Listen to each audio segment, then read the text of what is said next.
ఏదైనా ఒక దేవాలయంలోని ఒక ఉత్సవాలు జరిగినప్పుడు కానీ లేదంటే స్వామివారిని దర్శించుకునేటప్పుడు కానీ లేదంటే ఇటువంటి పుణ్యమైన రోజుల్లో ఎంతమంది భక్తులు వస్తారు అనే విషయాలు ఖచ్చితంగా ఈ పోలీసులకి ఒక అంచనా ఉంటుంది.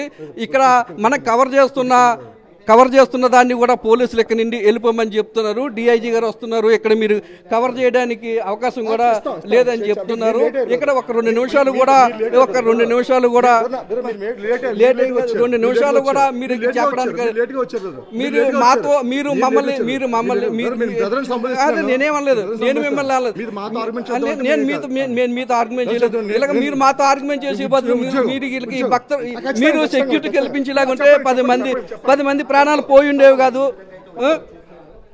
ఈ కవరేజ్కి వచ్చిన సాక్షి నుండి ఇక్కడ వెళ్ళిపోమని చెప్తున్నారు. ఇలాగ సాక్షి మీద తమ ప్రతాపాన్ని చూపించే బదులు నిన్నటి రోజున ఈ భక్తులకు సరైన సౌకర్యాలు కానీ లేదా తగిన భద్రతా ఏర్పాట్లు కానీ కల్పించేలాగా ఉంటే ఈ ప్రమాదం కూడా జరిగేది కాదు.